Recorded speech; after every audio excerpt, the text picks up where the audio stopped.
मनोबुद्ध्यहङ्कार चित्तानि नाहं न च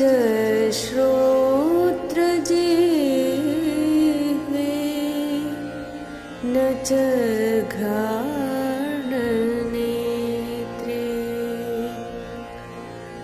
न च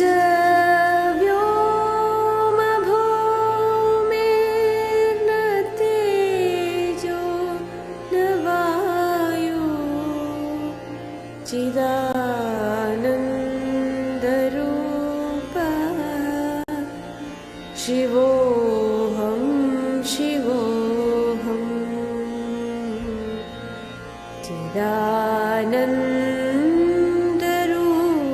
चिदानन्दरूपः शिवोऽहं शिवोऽहं न च प्राणसंज्ञो न वै पञ्चवायु न वा सप्तधातु न वा पञ्चकोश न वाक्पाणिपादं न चोपस्तपायु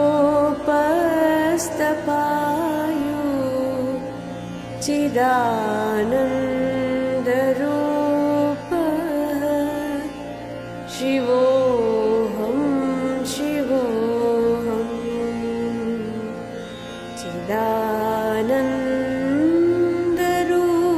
चिदानन्दरूपः शिवोऽहं शिवोऽहं न मे द्वेषरागो न मे लोभमोहो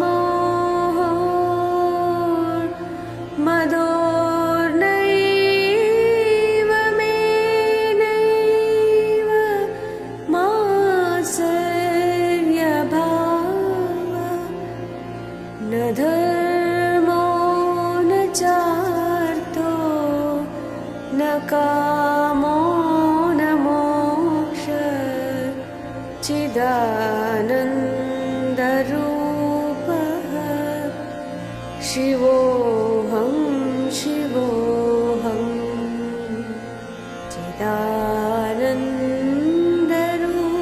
चिदानन्दरूपः शिवोऽहं शिवोऽहं न पुण्यं न पापं न सौख्यं न दुःखं न मन्त्रो न तीर्थं न वेदा न यज्ञ अहं भोजनं नैव भोज्यं न भोक्ता चिदानन्दरूपः शिवोऽहं शिवोऽहं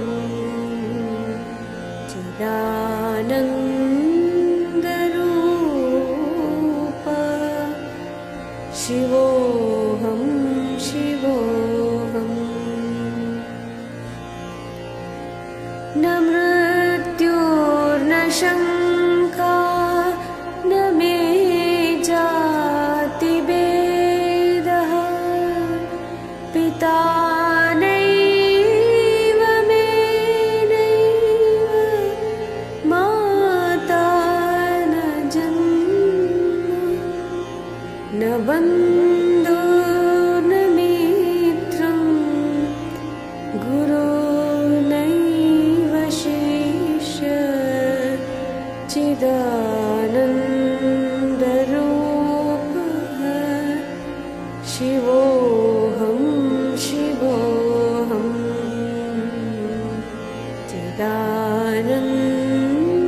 चिदानन्दरूपः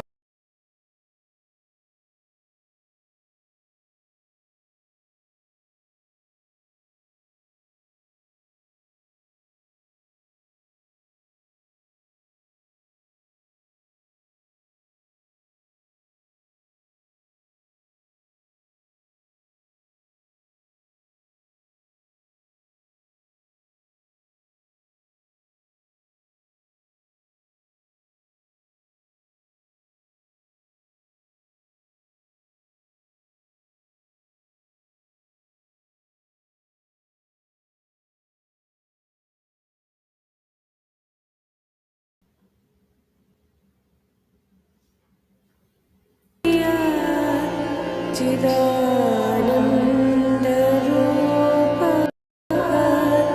शिवोऽहं शिवोऽहं चिदानन्दरूपः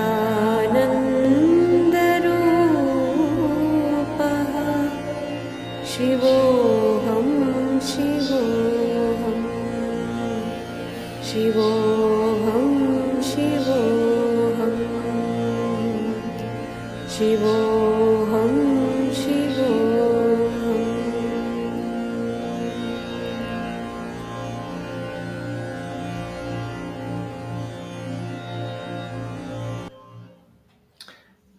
Good morning. It's great. It's a great feeling to be here back in Lake Nona at the Human Performance Center and the Chopra Mind Body Zone. And I just want to thank you, Jay Groves, for being a leader here, and Gloria for supporting everything we do, Ponacha and the team, Gabriella, and all of you, amazing yoga teachers and meditation teachers right here. So, as you know, the word Sangha means community, and this is our community. This is the headquarters of our community, but that community is growing globally right now. We're online, and thousands of people are joining us from all over the world, from Latin America, from Russia, from Asia, from Africa, from the Middle East. So the Sangha is growing. The word Sangha, as I said, means community. Satsanga means a community exploring the truth. So this is what we do here. Explore what we think the truth could be.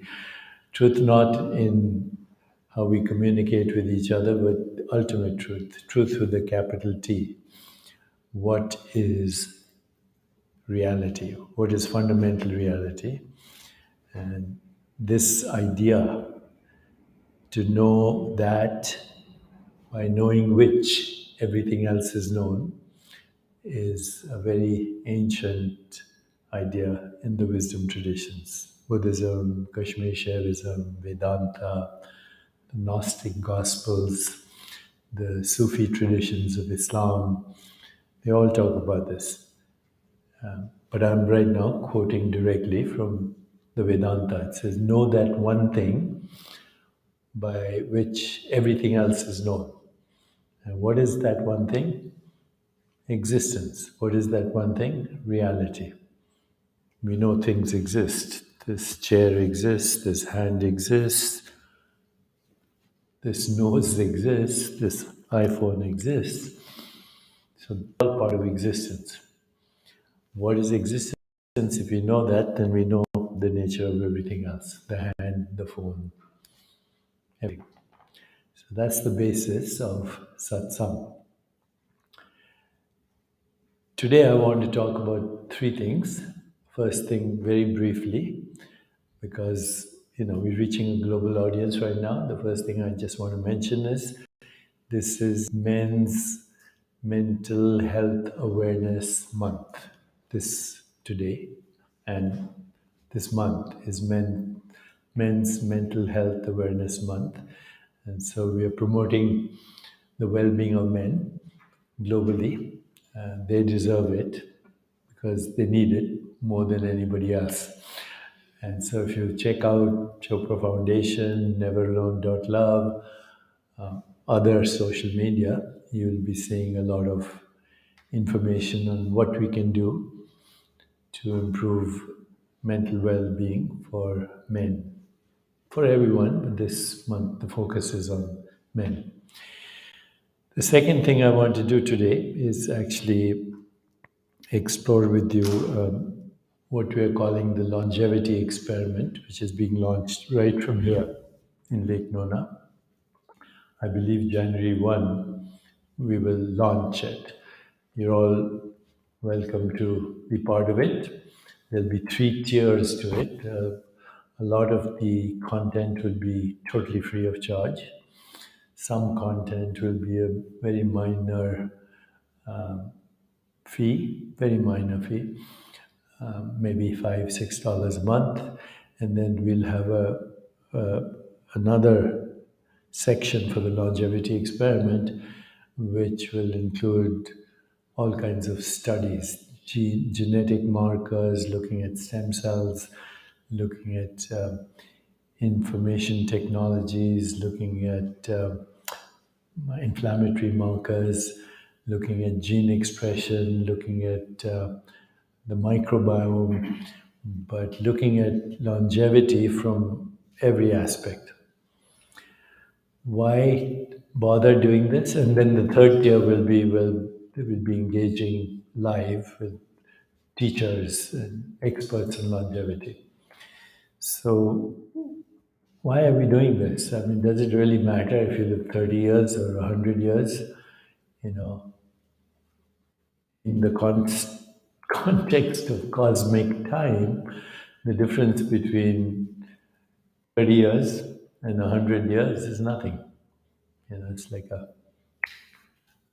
flash of lightning in the sky. A lifetime is like a flashing dream. 30 years, 20 years, 100 years, 200 years. In cosmic time, it makes no difference. And, you know, we think of ourselves right now, most at this time with pandemics going on and mass migrations and climate change and economic disasters. Why do we even bother? You know, the many generations have come before us, trillions of people. Many will come afterwards.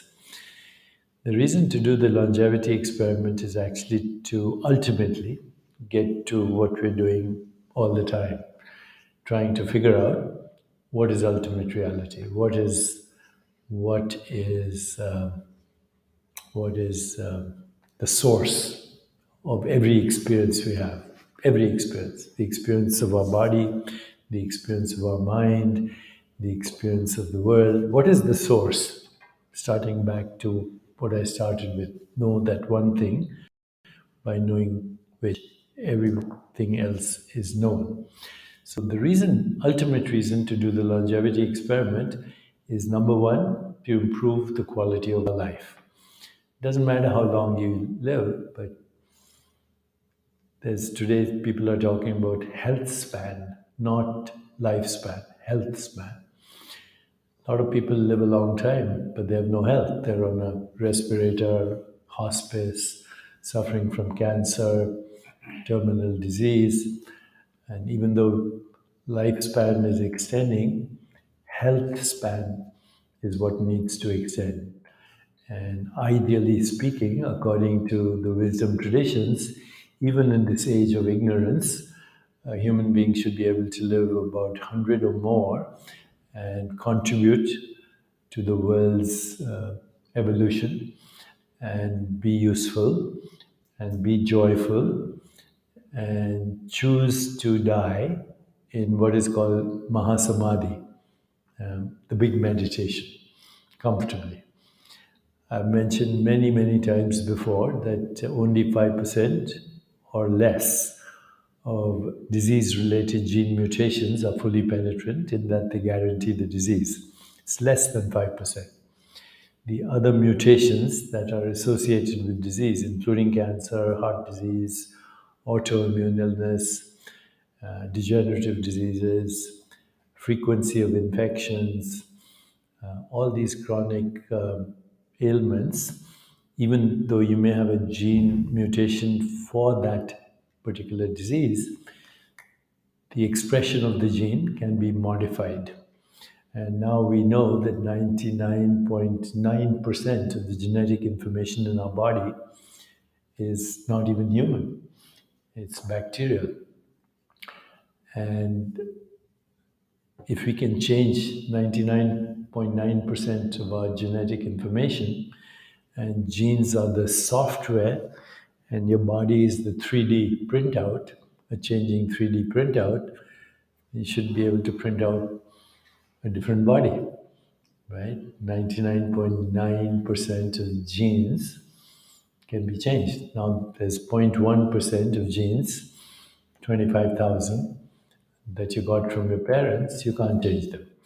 And that's the history of our parents that we have inherited in a way. Every experience that our ancestors, not just our parents, their parents and their parents and their parents, going back all of biological evolution, we have inherited genetic information. And the 25,000 genes that you have, which you acquired at the moment sperm and egg met together, that fertilized egg, that's 25,000 genes. There are 2 million to 20 million extra genes, which can be changed. The 25,000 genes that you got from your parents or ancestors, you can't change them, but you can change their expression.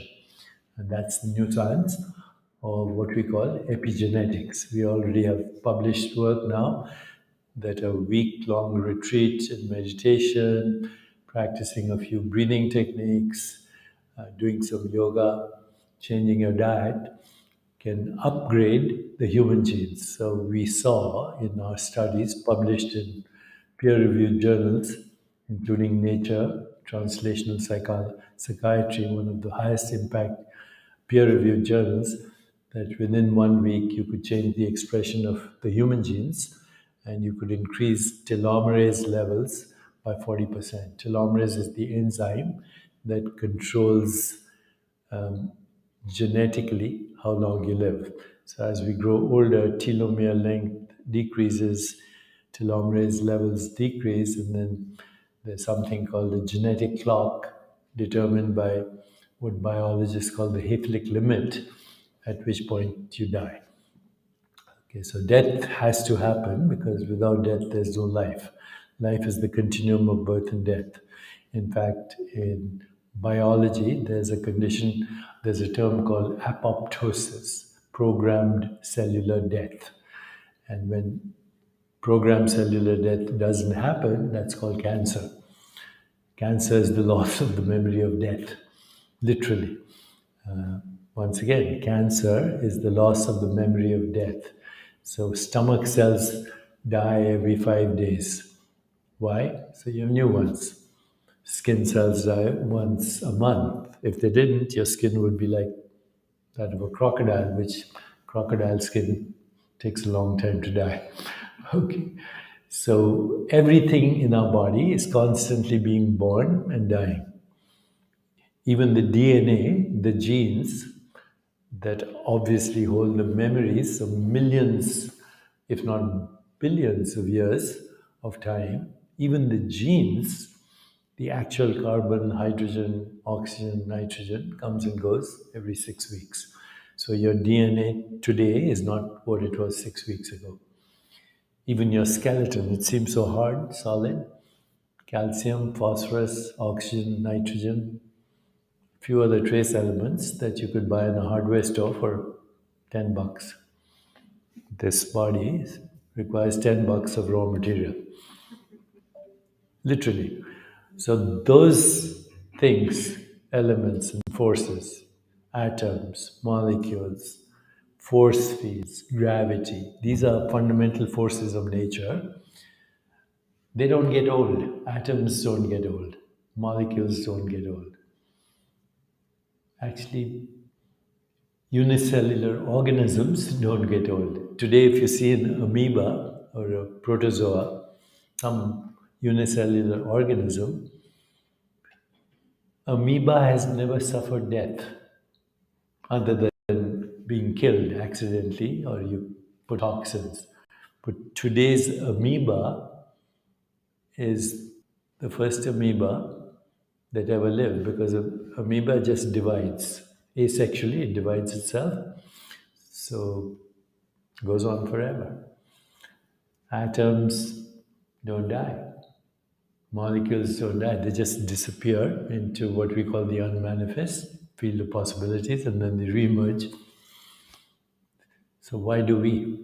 Why do as there's complexity, there are errors, including mutations. The more complex an organism gets, more errors.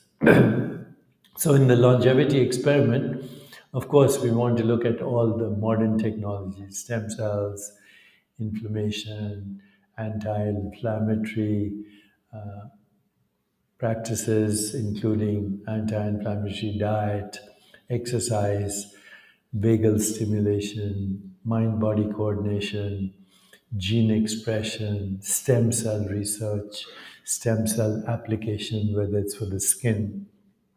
We'll be talking about that. Stem cells for the skin. So your skin regenerates periodically, and we'll be introducing that. Also, proteins that are derived from plants, like Beyond Meat kind of proteins, that can give you any flavor of protein, any meat that you enjoy, but derived only from plants. Just rearrange the amino acids and create the right protein. So all of that we'll be doing. But then we're going to be going deeper, and we'll be going deeper into the nature of fundamental reality. And when we combine what we know about fundamental reality, and then we combine that with what we know about modern science, I think we'll have a very integrated approach to longevity. Once again, in the big scheme of things, it doesn't matter. But in the small scheme of things, it does. If we are healthy and we are joyful, if you have a joyful, energetic body, if you have a love and compassion in your heart, you have a clear mind, you have lightness of being, then you're being good to yourself. And if you're good to yourself, you'll be good for the world. And as many people who improve their health span as possible, it'll help us move in the direction of a more peaceful, just, sustainable, healthier, and joyful world. That's been the mission of the Chopra Foundation since day one. How can we reach a critical mass of human consciousness so that we can at least aspire to a more peaceful, just, sustainable, healthier, and joyful world? So, as we embark on this experiment, bringing in the best of science and everything we know about fundamental reality, this combination would create a new era of health span and a new era of how we look at ourselves. From time to time, people have been able to make major contributions to civilization in the latest part of their life. Michelangelo, George Bernard Shaw, so many people we can think of. Picasso, in recent times, made major contributions in their fields in their eighth, even ninth decades. Even recently, people like John Wheeler, my own professor at Tufts, they're in their 90s. And my professor who trained me is now 97, and he still teaches at NYU, comes every year and engages in debates about the nature of consciousness and brain and so on. So these are luminaries. There's no reason why we can't be like these amazing examples, and not to mention the rishis of the Upanishads and the sages of the East and the biblical prophets of the Old Testament were supposed to have lived a long, long lifespan and health span. So that's the longevity experiment. And if you want to participate in it, please just send an email to longevity at choprafoundation.org.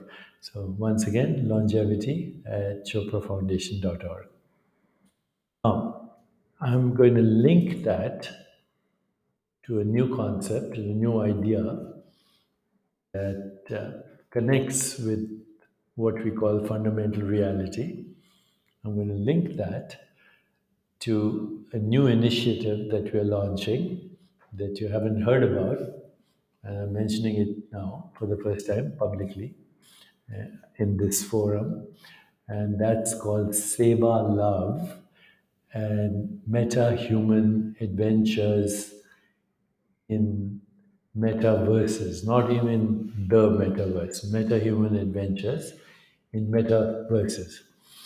And the original inspiration, this goes to the Yoga Vashishta, which is one of the greatest texts of all time, where the great sage Vasishta, who's the guru to the incarnation of God, guru to God, Ram, Vashishta says, infinite universes come and go in the vast expanse of consciousness, like motes of dust dancing in a beam of light.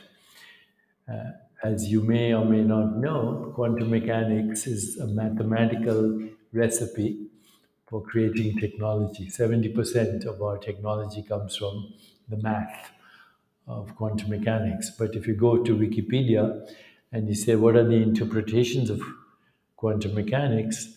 There are 20, 30 different interpretations. Nobody actually knows what it means. But one thing we know, it works. All our technology is based on it. Some people say you need consciousness to collapse the wave function. That's called the Copenhagen interpretation. There's another interpretation called time symmetric interpretation of quantum mechanics, where a future event or a future intended event collapses the wave function in the present. So, an intention in the future can change the appearance of space time and particles in the present moment. That's a teleological model for quantum mechanics. But right now, the most popular model for quantum mechanics is called the multiverse. Sounds similar to metaverse, okay?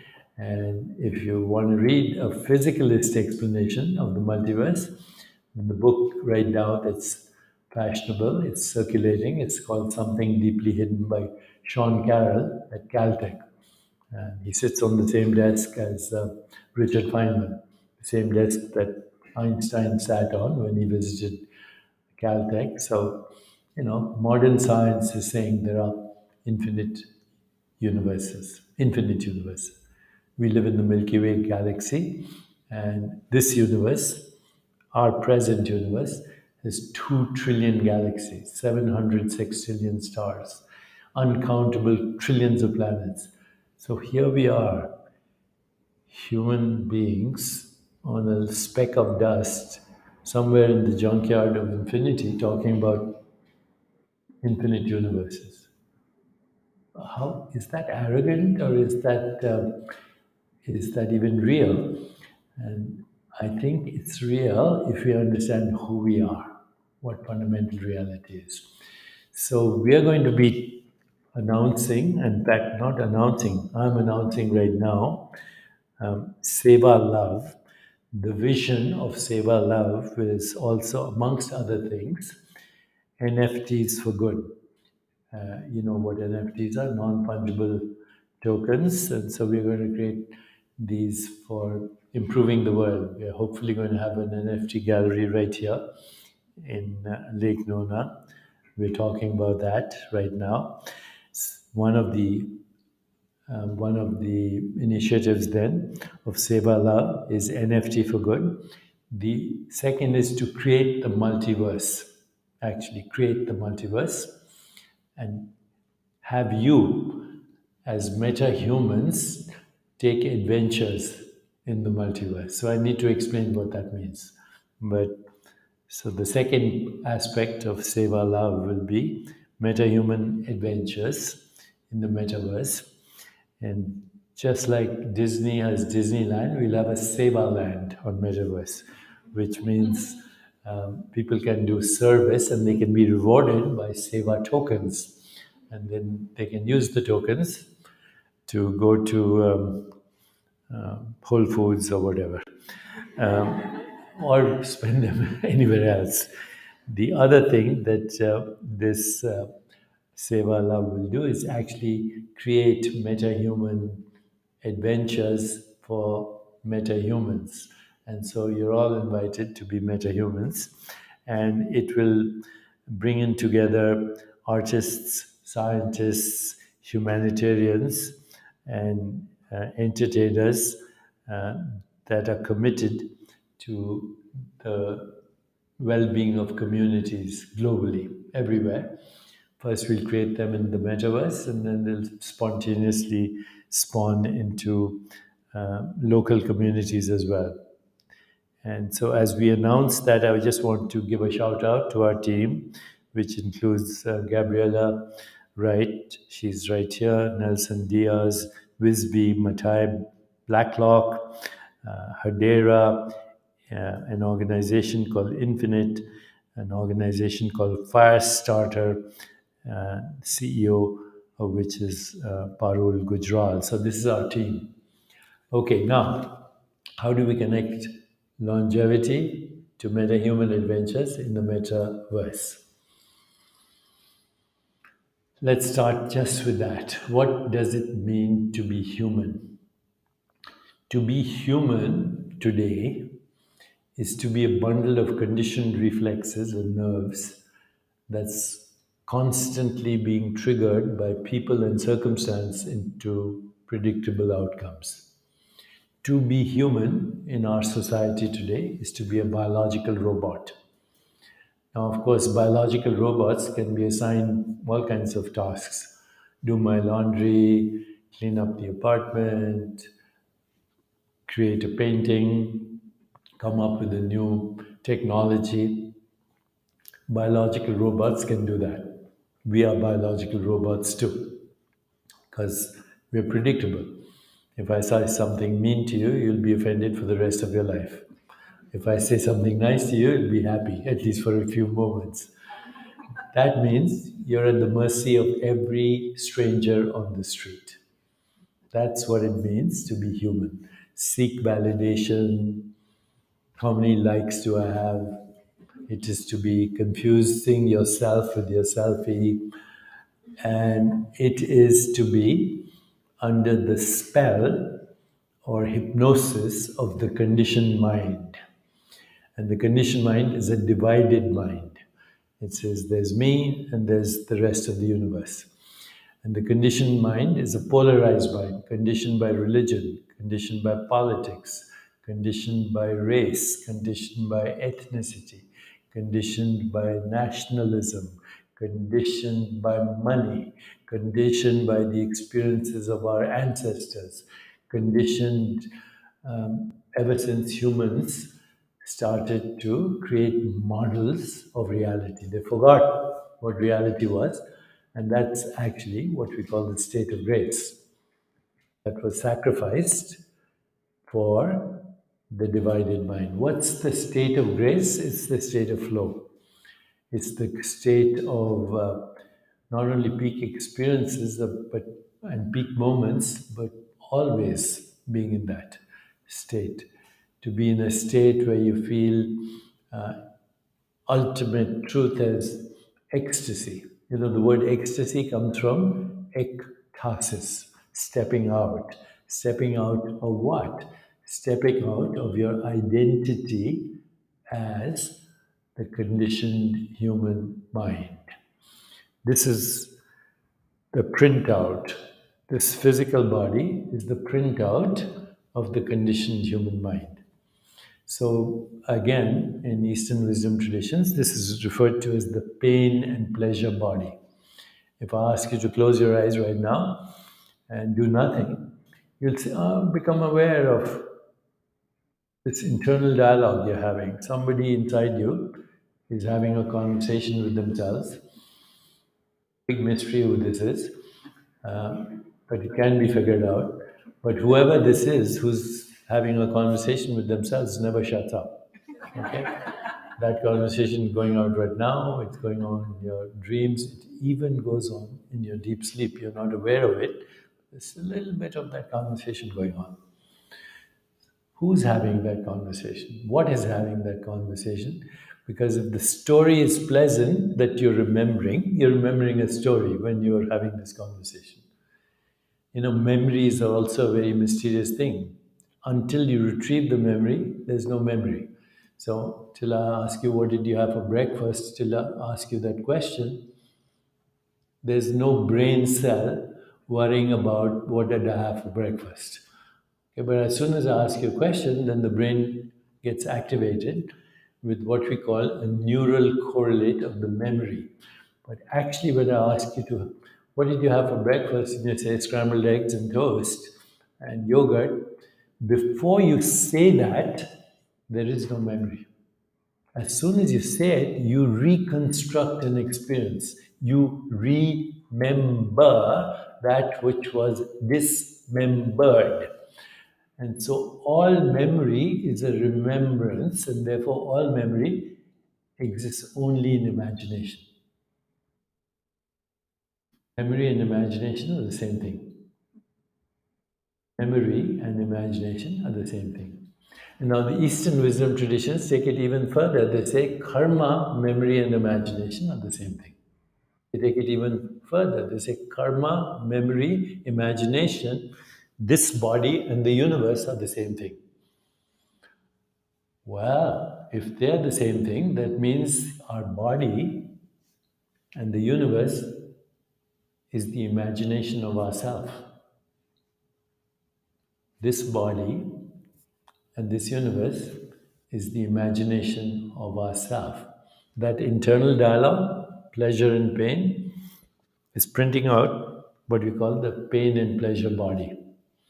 You say, I want peace of mind. That's oxymoron. The mind is never at peace by nature.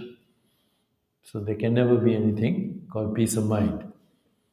Mind is always turbulent, happy and turbulent, unhappy and turbulent, pleasure and turbulent, pain and turbulent.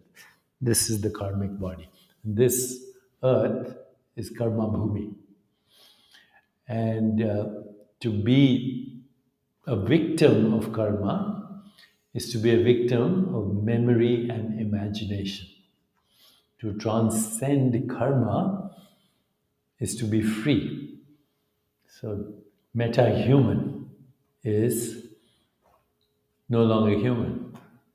It looks at the person that we call human as a process in awareness. Please, metahuman is not human. Metahuman looks at the human body mind and the experience of the human body mind as a process in itself. And when we say self, we don't mean a person. We mean the awareness which we call the self, in which the person and all the experiences of the person are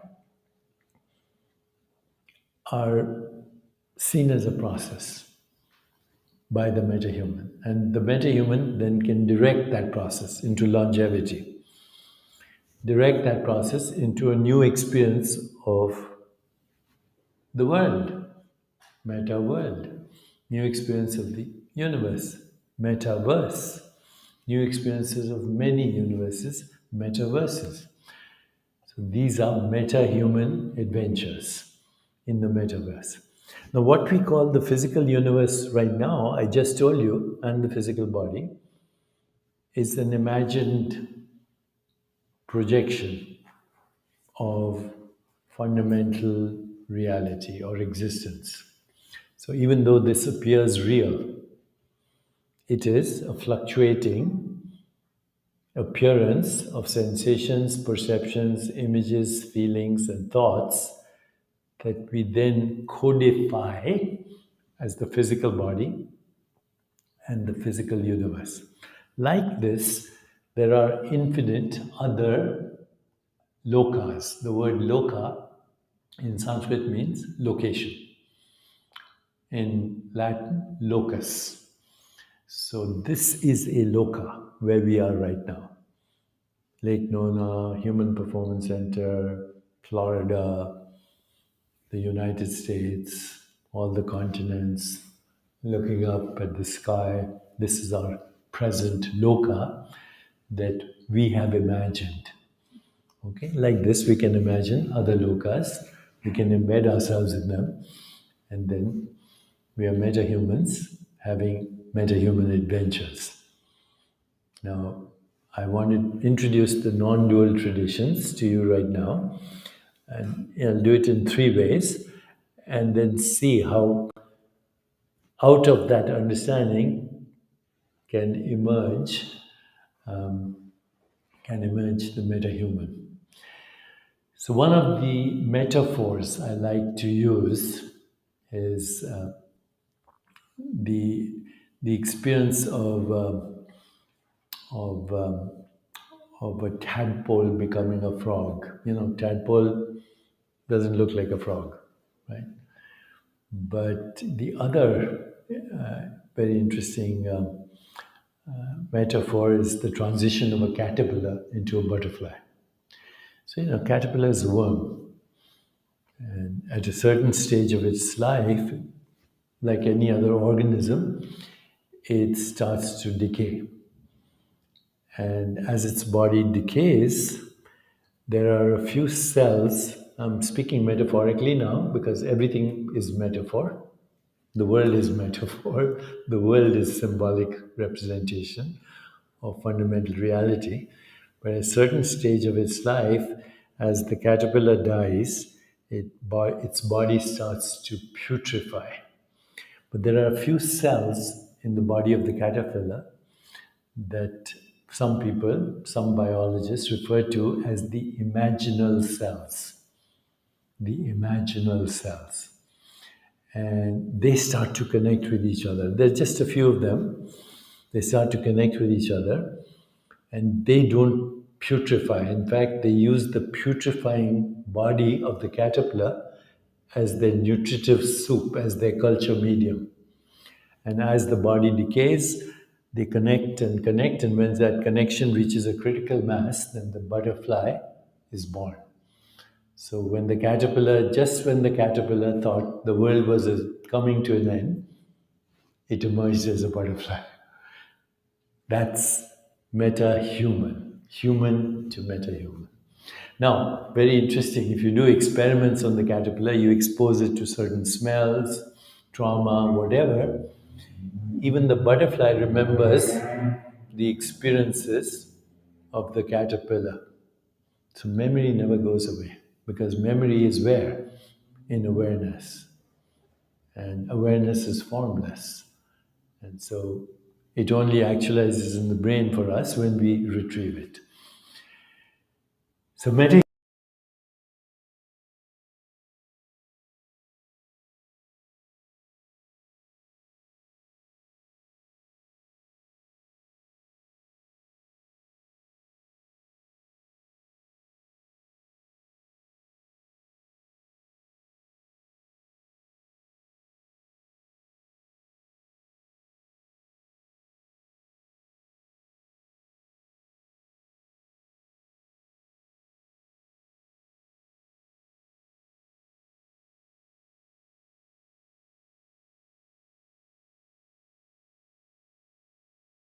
and once we recognize that everything that we call reality emerges from a metaphor, as consciousness is expanded, we begin to understand the source of all experience, then we can change experience, whether it's the body, the mind, or the experience of the world.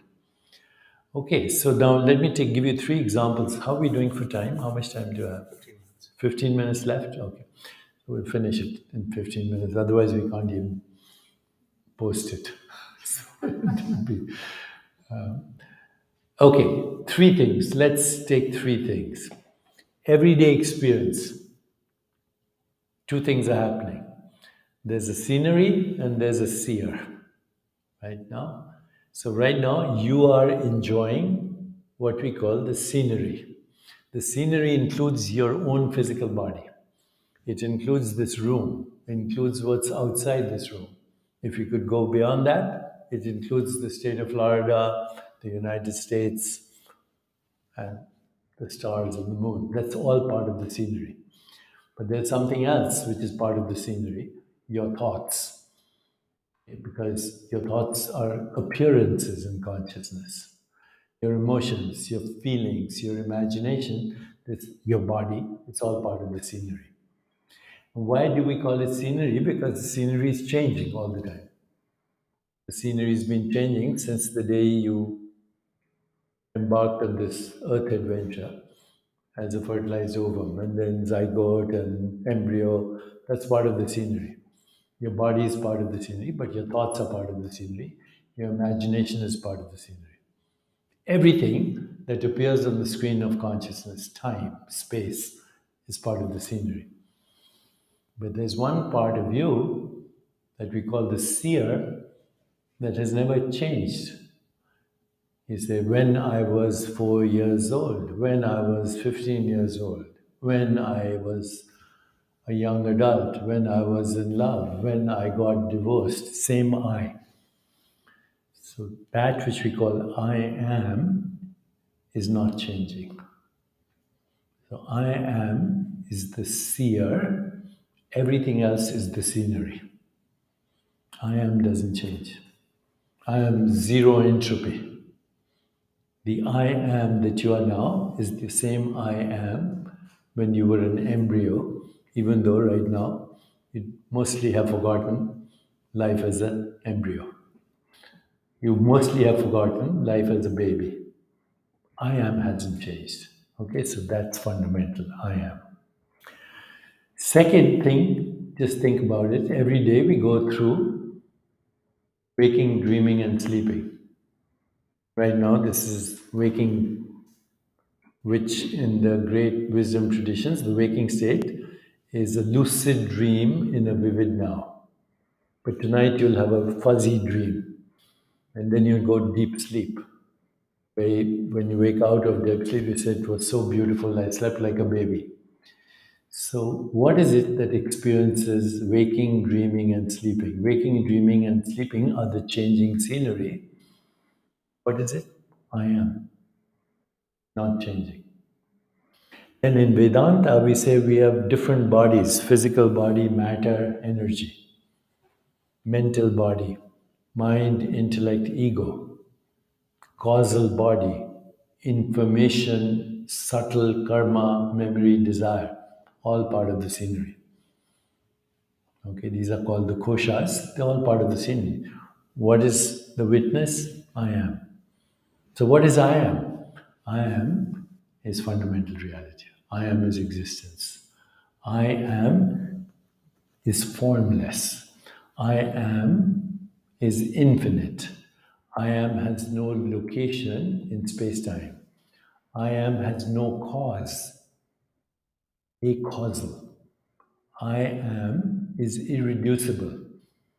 I am is eternal. I am is not subject to birth and death. What is subject to birth and death are its fluctuations that we call waking, dreaming, and sleeping, that we call the body of matter, the body of energy, the body of the mind, the body of information, the body of genetic information, the body of force fields, gravity, all of that. But I am is eternal, without cause. If we can shift there, zero entropy. Okay, so quantum mechanics, and we are looking now something called quantum metabolism, where the arrow of time is bidirectional. This is the metahuman adventure. And we'll be creating this. We'll be creating this right there for you to experience like you experienced this. We won't know the difference between this, and this. And you can embed yourself, and we'll create new currencies. Ultimate idea, Sangha, Seva. So as the Buddha said, take refuge in the Buddha, higher consciousness. Take refuge in the Dharma, purpose. Take refuge in the Sangha, community. Other people have said the same thing. Seva, service. Sangha, community. Sadhana or Simran, remembrance of who we are. And once we get to our identity, the great Indian poet Tagore said, in this playhouse of infinite forms, I caught sight of the formless. And so my life was blessed. When you understand that you are infinite and formless, then morphing will be just the assembly of experiences into new realities, because that's what we call our lifespan, a continuum of experiences. Who is having the experiences? I am. And when our identity shifts to that level of formless, infinite I am, as infinite possibilities, as infinite self organization, synchronicity, self regulation, self evolution, then we can slow the arrow of time, we can stop the arrow of time, and for a while, we can reverse the arrow of time as we embark on meta-human adventures in the metaverse. So, when you have time, check out Seva.love and more to come.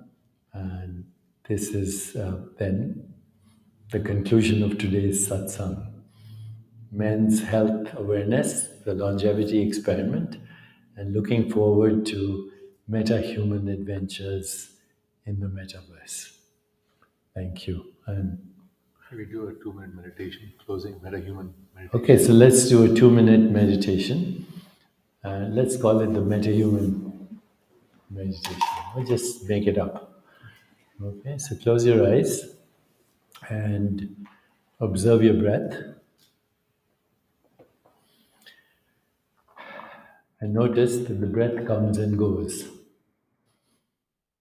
But I am is constant. Now listen to the sound of my voice or any other sound. Recognize it comes and goes, but I am is constant. Open your eyes, look around at objects, shapes, colors, forms. And as you look around, you see what you're looking at this evening, it'll look quite different. What you look at comes and goes, but I am is the singularity in which this coming and going is happening.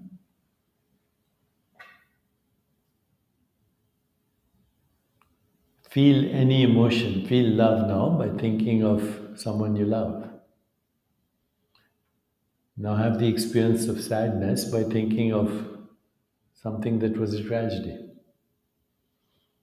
These feelings, sadness, happiness, even love, even disgust, they come and go.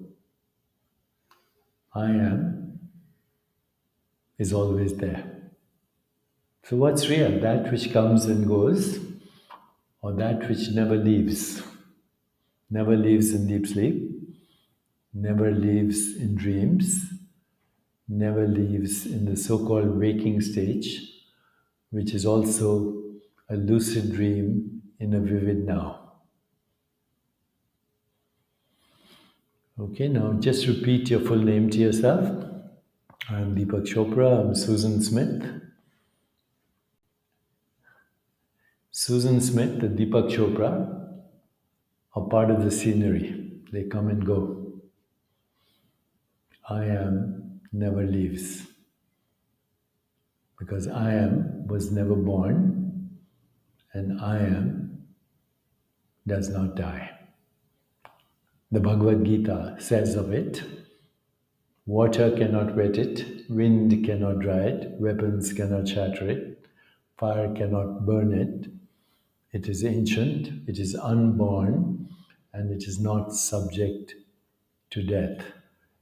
And that is who you are. Tat Tvam Asi. You are that, I am that, all this is that, and that alone is. And what is that? I am.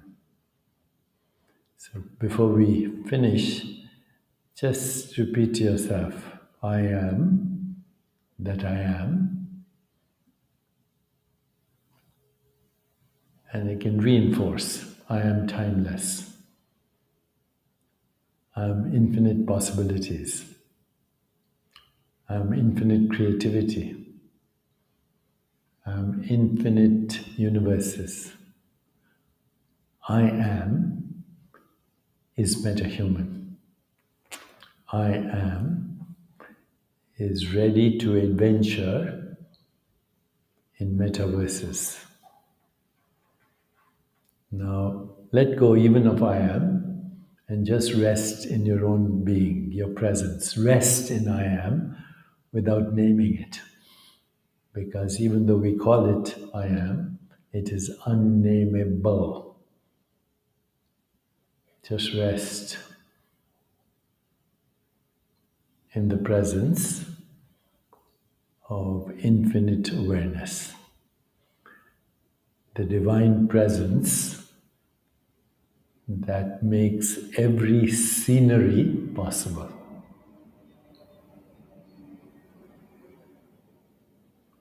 Please relax into your body and open your eyes. You have questions or? I want to finish this, go offline, and then go to questions. Okay.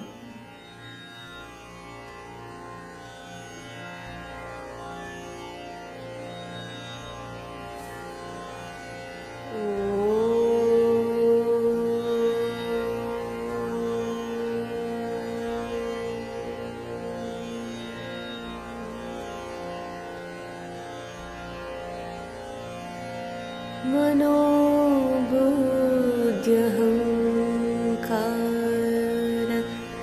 चित्तानि नाहं न च श्रोत्रजिह्वे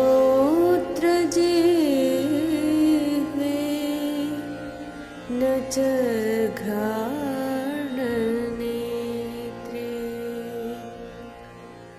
न च